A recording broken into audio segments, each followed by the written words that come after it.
Hello everyone and have a great day. How is everyone doing out there? So once again, welcome to our tutorial and review discussion.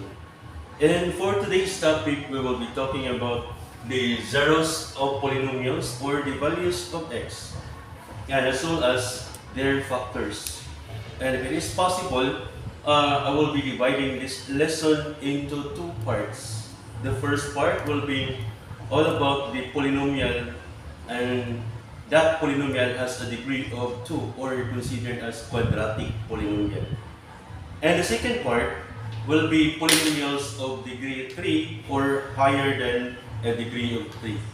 Because the methods that we will be using for the quadratic polynomial is quite different when we use to solve for the values of x of the given polynomial where the degree is higher than 2. Okay, so let's begin.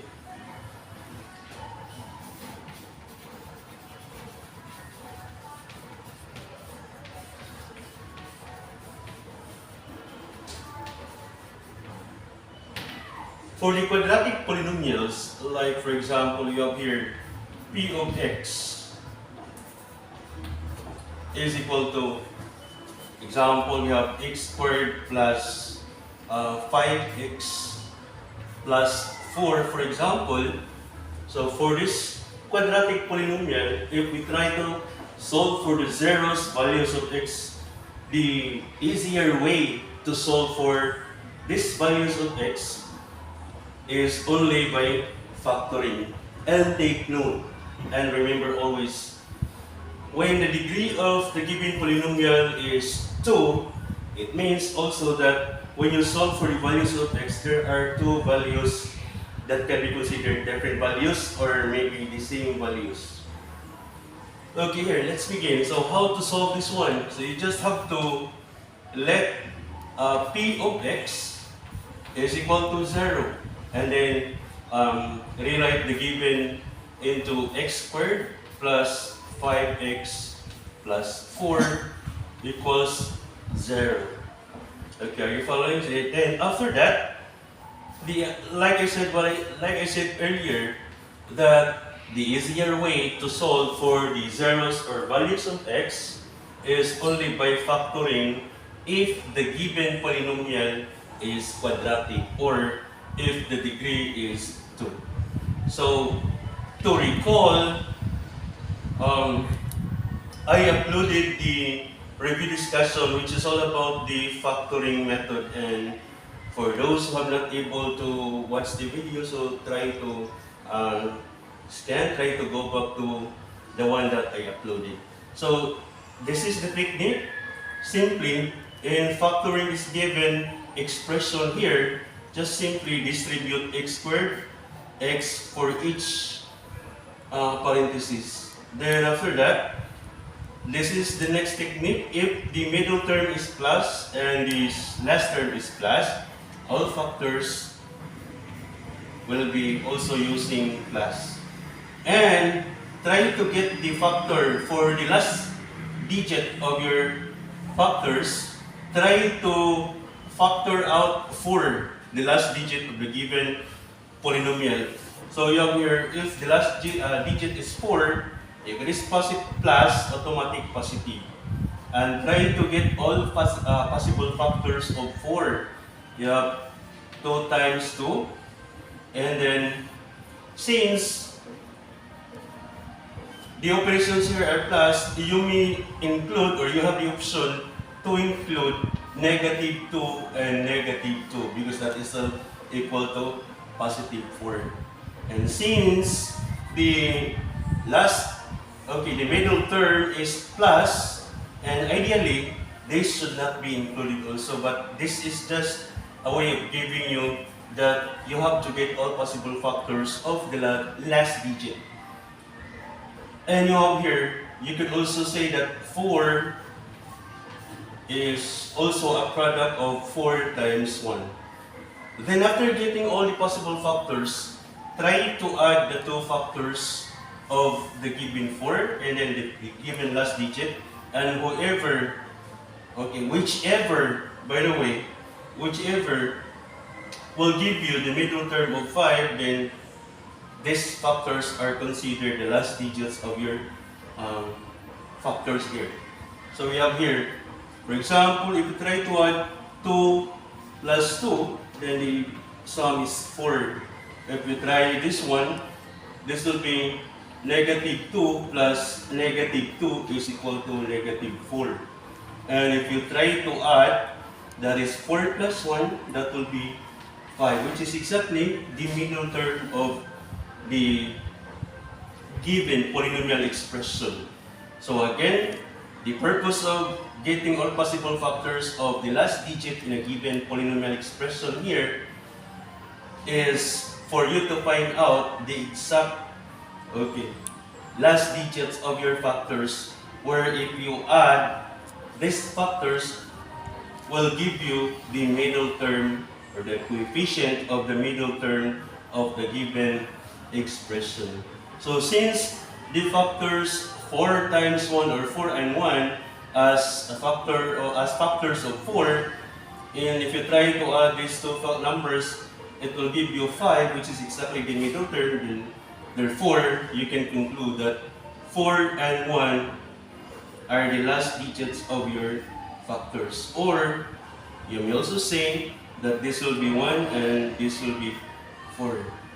That is not important. What is important here is that the operations, here, the operations being used for the two factors are the same. So you have here. And then after that, this will be equal to 0. And then try to equal each factor to 0 to solve for x. And you have here x plus 4 equals 0. And to solve for 0, to solve for the values of x, you have just transpose plus 1, so it will become minus 1, and then x is equal to negative 1, which means that the first value of x, when you try to solve for the values of x of the x squared plus 5x plus 4 equals cube x, the first value is x is equal to negative 1. The second one, we have x plus 4 equals 0. And try to transpose plus 4 to the other side, and it will become minus. And then x is equal to negative 4.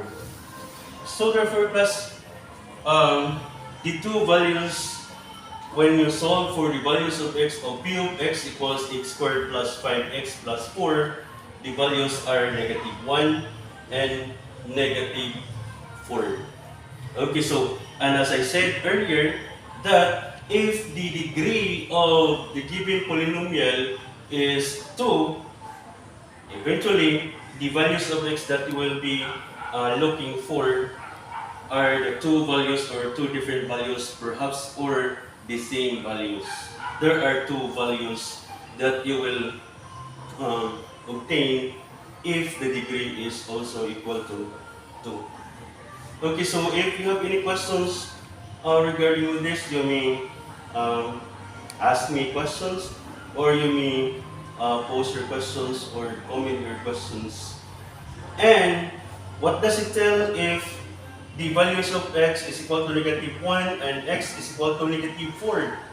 When you try to graph this given quadratic function, that means that the graph of this function will pass through negative 1 and negative 4 along the negative x-axis. But for now, the focus is only for the values of x and the factors, as well as zeros or values of x. So why is it considered zeros also? So that means that this x is equal to negative 1 and x is equal to negative 4 are also considered zeros of this given polynomial. The reason is that when you try to substitute the values of x into the given quadratic function, the entire function becomes 0 at the end. So for example, for this given quadratic function, if we try to use x is equal to negative 1, which is the first or one of the values of x that we obtain, and then substitute this one with the idea of remainder theorem. So this is negative 1, p of negative 1, and then you have equals negative 1 raised to the power of 2, and you have 5 times negative 1, and then plus 4. And you have here, if you continue, negative 1 squared, that is positive 1, and then plus times negative, that is automatically minus, and 5 times 1, that is 5, plus 4. And then 1 minus 5, that is automatic equal to negative 4. Bring down 4, the result is 0. It means that your p of negative 1 is 0. And this 0 in relation to remainder theorem that we had yesterday, that means that the remainder here is 0. So this is the reason why these values of x, negative 1 and negative 4, are considered also the zeros of this polynomial. The result or the reason is when we substitute these values of x into the given function, the result or the remainder is equal to 0. That is why, again, or that is for the reason, or that is the reason why negative 1 and negative 4 are considered zeros of polynomial. And also, if you try to use the second value of x, which is equal to negative 4, the same that when you substitute this given negative 4 into the given expression or function, you have negative 4 squared plus 5 times negative 4, and then you have here plus 4. Using the same function plus, since this negative 4 is one of the values of x of the given polynomial function. And then negative 4 squared, that is positive 16, plus times negative, that is equal to minus, and then that is automatic 20, 5 times 4, and then bring down 4. And then this will be, you can also do this way, 16, and then you can regroup the given, and then you can also rearrange the given as plus 4 next to 16, you have here, and then minus 20, and then 16 plus 4 equals 20, and then minus 20. So the result is 0, or the remainder is 0. So again, this is the reason why these values of x, negative 1 and negative 4, are considered also zeros of x. It is because when you substitute these two values into the given function or polynomial or quadratic function, the resulting remainder is equal to 0, or simply the entire expression becomes 0. And for these values of x also, this will tell you that negative 1 and negative 4 are the values along the negative x-axis where the graph of this function will pass through. Okay, so I hope this will help you to supplement your topic if you try to review your lessons, or as a helpful tutorial for you. And we will continue the next part, and we will have a short break for a while. And please hang on and be with me for the second part. Thank you so much.